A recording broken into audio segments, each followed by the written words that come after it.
This is Steve Buckley with John Tomase at JetBlue Park in Fort Myers, Florida. John had the big piece in Tuesday's Boston Herald where David Ortiz had some very pointed remarks about his new contract and about his feelings towards some people who he regards as haters, which we'll get to in a moment. And but what's your take on that and what David Ortiz said today? Yeah, I don't think there's a single thing he said either in my story today or at the benches afterwards with the assembled media that you can dispute.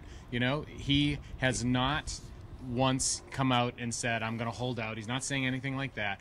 Everything he said today was directed at his critics, and he doesn't understand why a guy who's had the career that he's had in Boston, who's been as loyal to the Red Sox as he has, why he's taken so much grief. Okay, he signed a 2-year contract at the end of 2012 season, which runs through the 2014 season.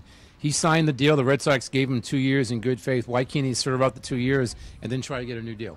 I mean, I would flip it around and say, why not? Who wouldn't want to try to get another year on their contract right now? And frankly, it might be in the Red Sox best interest because if you sign him now, no, he's not going anywhere. That's sort of the ironic part of all of this. He's not going anywhere. But you can actually save money on David Ortiz by signing him now, just like they could have done a couple years ago when they only gave him the 1-year deal. They would have been better off giving him 2 years then.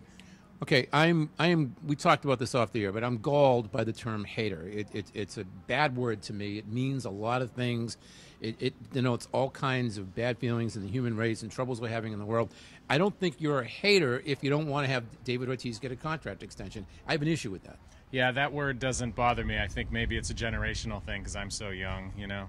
But that word, you know, so that doesn't bother me. I totally get what he's saying. He's just saying, and to this point, in this respect, he's right. There are people out there who, no matter what he says, anything contract related are going to jump down his throat over it. And well, I mean, whoa. I mean, as far as I'm concerned, the speech he made at Fenway that Saturday afternoon in April, there were people criticizing that. I thought that was wonderful. I thought he spoke for a very upset populace in Boston, said the words he all wanted to hear. But I had a problem with him breaking the stupid bat in the dugout in Baltimore and almost killing Dustin Pedroia. I thought that was stupid, and I had no problem saying that.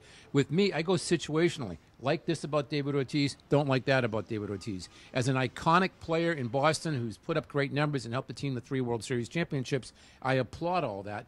I just don't like the word hater, and I don't like the continued talk about the contract. Okay. In fairness to him, he's only answering questions that were posed to him. It's not like yesterday he came up to me and started screaming about his contract. I asked him about it, and I asked him specifically about the reaction that he had received this winter on the seemingly innocuous, harmless, like, yes, I would like to play another year. I would love to have 1 more year added onto my contract, and this took on a life of its own, and that's what he's referring to. All right, this is John Tomase. I'm Steve Buckley with videographer Bob Grime at JetBlue Park in Florida. Before we close this out, one quick note. Red Sox owner John Henry spoke to the media Wednesday here at JetBlue Park. If I read the tea leaves correctly, he wants this guy to get his deal. Do you agree with that? Yeah, it certainly sounded that way. And he you know, he left open the possibility, listen, I'm not saying that it's going to get done, but it should be resolved by the end of spring. I thought that was interesting. To me, the only way that this is resolved with finality at the end of the spring is if he has an extension. It's still sunny, still warm down here. Stay dry up there in New England, folks.